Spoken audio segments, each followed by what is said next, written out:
Bob, you've hunted on hunting clubs before, and you've been members of hunting clubs before.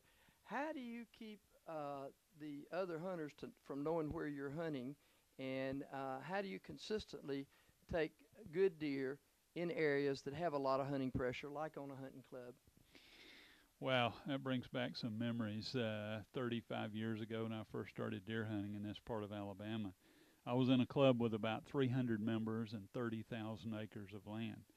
And I liked ladder stands, and that's what I tended to use. And so I had ladder stands set up in all of the best places I knew.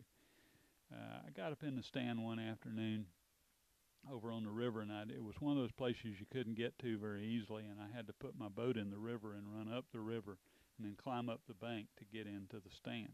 And I was looking back into a thicket so that the deer would get pushed out of the more open areas into this thicket, and that's where I was killing the deer. Well, I got up in the stand and I noticed a card sticking out the edge of the seat of my ladder stand. When I picked up the card, it was from one of my club members, and he'd written on the back of the card, "Bob, really a nice spot. Thoroughly enjoyed this morning." I just about cried. I climbed down out of the stand, got in my boat, went back to the house, and over the next week I pulled all of my ladder stands out of the woods, and I've never hunted out of another one since then. Okay, so how do you hide where you're hunting, Bob?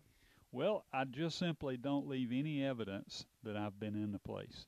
When I go in, like I said, I only hunt a place one time during the season. I won't go up a tree but one time.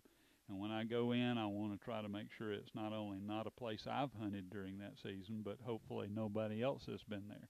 Once I hunt the spot, I go up the tree with a stand where I put in steps and climb the tree. When I come down, I take it all out, bring it all out with me, and I don't go back there again for another season.